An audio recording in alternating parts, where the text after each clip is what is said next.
ఈ కౌశిక్ రెడ్డి ఒక ఆంబోతు లెక్క వ్యవహరించి ఎప్పుడు కూడా ఏదో ఒక స్టంట్ చేసి మీడియా లెటర్ రావాలనే ఆలోచనతోటి ఏ రకంగా వ్యవహరించాలి, ప్రభుత్వ కార్యక్రమాల్లో ఏ రకంగా మాట్లాడాలి కూడా ఒక అవగాహన లేకుండా నువ్వు ఏదైతే ఈరోజు జగిత్యాల శాసనసభ్యుల గురించి ఏ పార్టీ అని మాట్లాడుతున్నారో, నువ్వు పుట్టిందేడా, నువ్వు ఏ పార్టీకి వెళ్ళిపోయినావు, ఏ పార్టీలో చేరినావు అంత మర్చిపోయిన వారా చరిత్ర.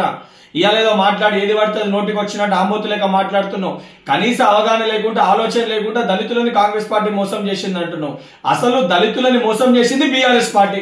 దళితుని ముఖ్యమంత్రి చేస్తా అని చెప్పి, దళితులకి 3 ఎకరాల భూమి ఇస్తా అని చెప్పి దళితులను ఆగం చేసి ఎస్సీ కార్పొరేషన్ ఫండ్స్ చేయకుండా పూర్తి స్థాయిలో దళితుల్ని మోసం చేసిన ఒక పార్టీ బీఆర్ఎస్ పార్టీ. బీఆర్ఎస్ కి ఆ ఘనత దక్కుతుంది. సిగ్గుశరం లేకుంటే ఇలా మాట్లాడుతున్నావు. ఆఖరికి హుజరాబాద్ ఎన్నికల సమయంలో దళితులకు 2వ విడత దళిత బంధు రావాలంటే నీ ఓట్లేసి గెలిపిస్తేనే దళిత బంధు వస్తుందని చెప్పి మాట్లాడిన ఒక వ్యక్తివి నువ్వు. సిగ్గుశరం లేకుంటే ఇలా మాట్లాడుతున్నావు. ఇప్పటికైనా నోరు అదుపులో పెట్టుకో కౌశిక్ రెడ్డి. ఒక ఎమ్మెల్యే లెక్క ప్రవర్తించు. ఒక వీధి రౌడీ లెక్క, గూండా లెక్క, అచ్చొచ్చిన ఆంబోతు లెక్క ప్రవర్తిస్తే రేపు పొద్దున నిన్ను కూడా ఇదే పరిస్థితి, రోడ్ల పైన గుడ్డలు ఉడదీసి కొట్టే పరిస్థితి వస్తుంది.